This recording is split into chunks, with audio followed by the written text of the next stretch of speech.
it's Lisa Dickey from Dickey's Cooking School, and today we are going to make pie crust. Today's pie crust is going to be made with all-purpose flour and sour cream, and the fat ingredients are going to be a combination of butter and lard.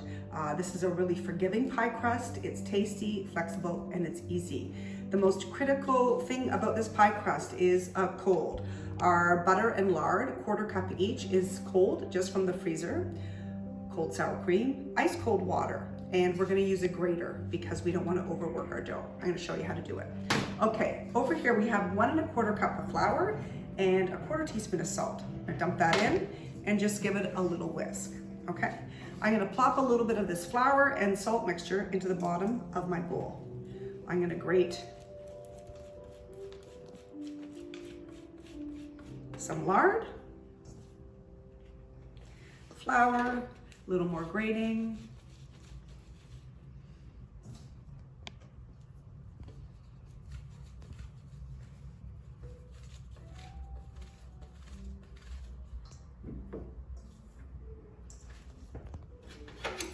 the reason you do this technique of grating as opposed to the way I was originally taught how to make pastry was to cut it with 2 butter knives.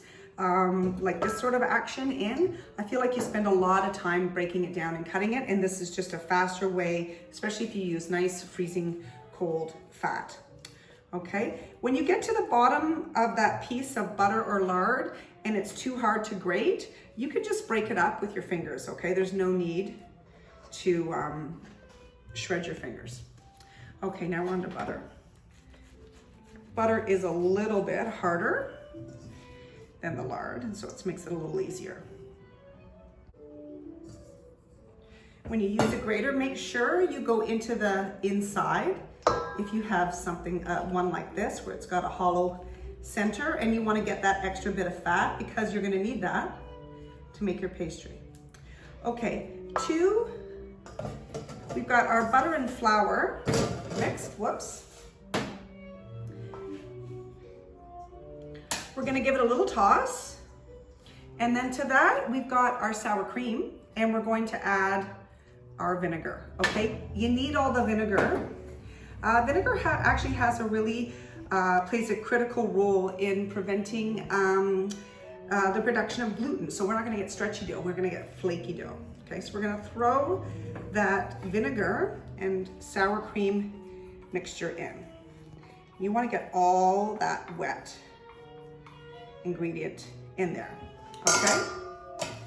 Now we're gonna give it a very quick toss. Just kind of gather it up and form it.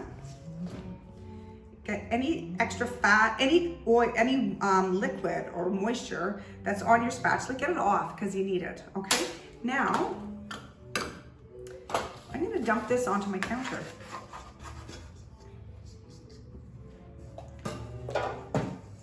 So the enemy of pastry is heat. So if you've got hot hands, they're gonna be a problem, and overworking your dough, okay? So what we're gonna do here is we want to just form the dough together. As you can see now, you couldn't roll this dough out. It's too powdery. So I'm gonna take my hands and I'm actually gonna sprinkle a little bit of ice water onto my dough. I'm gonna gather and then give it a little push. Table's bugging me. Okay, I'm gonna grab a little bit more ice water, sprinkle it on, and we're just doing this until the dough forms together, okay? This dish is too small. I don't know what I was thinking. Here, I'm gonna do this. Keep it.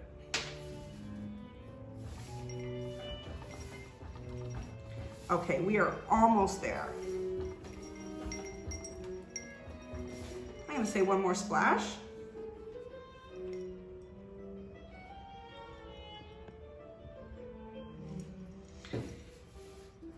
So it's really important you add your water bit by bit, because if you add too much, your dough is just gonna be soggy and waterlogged. So that's pretty much all you need to have. So if you see now, this is gonna form into a shaggy mass, okay? So what we're gonna do is we're gonna press this down into a disc. We're gonna wrap it in plastic wrap, and that's gonna rest in the fridge for 30 minutes. If you wanted to make this ahead of time for a pie or tart shells, you could actually make it and it can sit in the fridge up to 3 days. That's gonna be just fine. So we're gonna wrap this up, let it rest for 30 minutes, and then who knows what I'm gonna make with this dough. Something good, I think. Okay, we are back and we are gonna roll our pastry dough out now. So you've got your rolling pin. If you don't have a rolling pin, just use a bottle of wine, clean bottle of wine. Put some flour on your roller, and we are going to roll our dough out. So what the most important thing is you want to keep your pressure pretty even, and you're going to roll it out to like 1/8 of an inch, 3 millimeters, not super thick. Especially in this case, we're going to make lemon meringue tarts. So you don't want a tart shell that's so thick with pastry that there's no room for your lemon curd filling, okay? So we're gonna just keep working this out and rolling this along. If it starts to stick, just add a bit more flour to your rolling pin.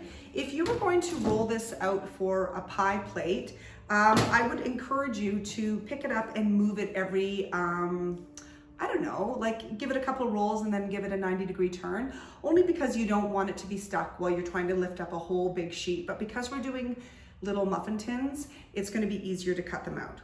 Okay.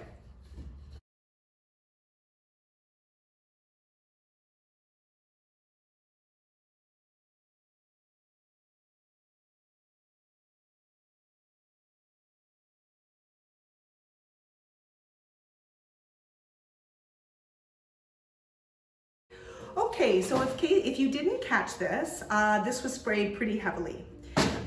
For your standard muffin size, this is a 4-inch cutout. For a jumbo muffin tin, you're gonna need about a 6-inch cutout. And there's a little bit of pastry left over for scraps. Okay, so because for lemon meringue tarts, the lemon curd is already cooked and the meringue is also cooked. So what we're doing with our tart shells is it's called a blind bake. Okay, so what happens is we're gonna put these in the oven and they're gonna cook. But because there's no weight on top of it, no fruit to weigh it down, the pastry's gonna puff up. So what we're gonna do is we're gonna make a little prick with a fork in each of them. And then we're going to lay some foil on top, and I'm actually putting rocks on top, just to lay in so the pastry weights down. I'm gonna put a little barrier of foil, always shiny side down, on top, and that'll weight them down. They're gonna bake in the oven at 350 degrees for about 10 minutes, 8 to 10 minutes, depending on your oven. And then they're ready to go. They're gonna let them cool, then you're gonna spoon in your lemon curd and your meringue. And if you want to torch your meringue, you can, it looks really lovely. And you are ready to go.